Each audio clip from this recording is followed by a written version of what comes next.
আর্থিক প্রতিষ্ঠান বিভাগ বিষয়ে আলোচনা উত্থাপন কল্পে হিসাবের খাতা 112 আর্থিক প্রতিষ্ঠান বিভাগ শিরোনাম 9 নং দাবিতে 500 টাকা হ্রাস করা হোক।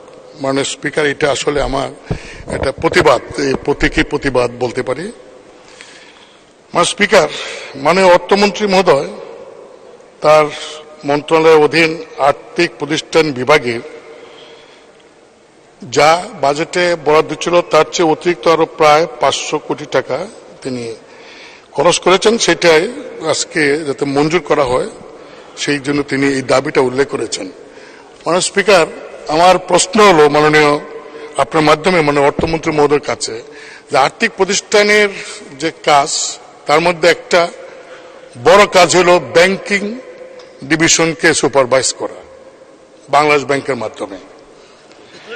মাননীয় মন্ত্রী টাকা খরচ করেন, সমস্যা নাই, তবে জনগণের টাকা যে লুটপাট হচ্ছে এবং ব্যাংকগুলি যে অনিয়ম হচ্ছে, আপনার আর্থিক প্রতিষ্ঠান বিভাগ অর্থ মন্ত্রণালয় তারা বাংলাদেশ ব্যাংক সহ বিভিন্ন ব্যাংকে সুপারভাইজ করে। সুপারভাইজটা কি সুপারভাইজ করে আপনি কি জবাব দিতে পারবেন?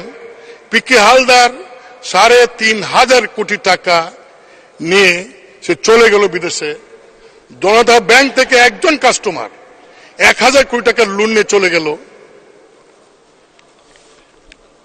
মাননীয় স্পিকার, আমি মাননীয় মন্ত্রী মহোদয়কে এইটুকু বলবো যে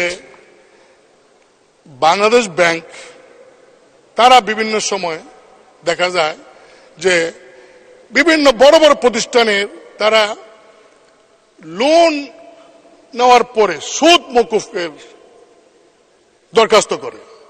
একটি প্রতিষ্ঠান, আমি এর আগে পার্লামেন্টে বলেছি, তারা প্রায় 2200 কোটি টাকা সুদ মওকুফ করে নিল। একজন কৃষকের 50,000 টাকার লোনের জন্য তাকে অ্যারেস্ট করা হয়।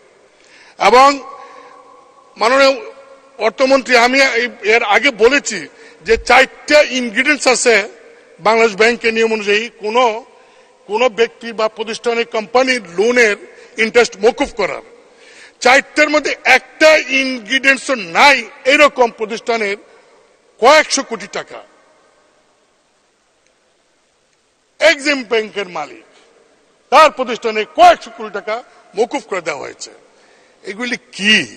এই ধরনের আপনার এই প্রতিষ্ঠান অর্থ বিভাগ এই ধরনের কাজগুলি যদি তারা কন্ট্রোল না করতে পারে, সুপারভাইজ না করতে পারে, নিয়ন্ত্রণ না করতে পারে, তাহলে আপনি টাকা জনগণ টাকা খরচ করে লাভটা কি, দরকারটা কি? তার চেয়ে বরং চুপচাপ থাকাই ভালো। এই ব্যাংক থেকে যা ইচ্ছা মতো নেওয়া, যত পারে লুটপাট করুক।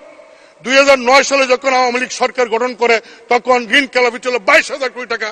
আর আজকে আপনার বাংলাদেশ ব্যাংক হিসাব অনুযায়ী 1,80,000 কোটি টাকা আজকে ঋণ খেলাপি।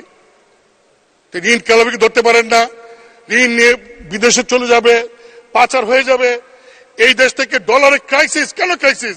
ওই সমস্ত খেলাপি ঋণ যারা নেয় এবং যে সমস্ত বড় বড় রাঘব বোয়াল যারা অবৈধভাবে টাকা আর্ন করে, তারাই দেখা যায় যে আমাদের ডলার যখন আসে ডলারগুলি কিনে পাচার করে। আপনি মাননীয় অর্থমন্ত্রী এর আগেও বহুবার আপনার জায়গায় যিনি ছিলেন, 1 মিনিট শেষ করবেন, কথাই শোনেন না, উনি কথা শুনতেন না, বুবা ছিলেন। অন্তত আপনার কাছে অনুরোধ করব এই সমস্ত অনিয়মগুলি বন্ধ করেন এবং আপনার কাছে বিনীতভাবে অনুরোধ, যে সমস্ত ব্যক্তি বাংলাদেশের, সে ব্যবসায়ী হোক, আমলা হোক, এমপি হোক, রাজনৈতিক নেতা হোক, দুবাই, মালয়েশিয়া, কানাডা, আমেরিকা, ইউরোপে এই যে ফ্ল্যাট কিনেছে, বাড়ি করেছে, মার্কেট করেছে, হোটেল করেছে, এইগুলি একটু তদন্ত করে এইগুলি ফিরে না আনতে পারলেন তো আইডেন্টিফাই করেন যে এই লোকগুলি এই টাকাগুলি পাচার করেছে। একটু দয়া করে আপনার যারা সচিব আছে, যারা যারা নাকি কর্মচারী আছে, কাজ করে আপনার মন্ত্রণালয়ে, তাদের কাজে লাগান সৎ পথে। এবং আপনার এই অনিয়মের কারণে কিন্তু আমি প্রতিবাদ হিসাবে আপনার এই যে আজকের দাবি থেকে 500 টাকা হ্রাস করার জন্য প্রস্তাব করেছি। মাননীয় স্পিকার, আপনাকে ধন্যবাদ।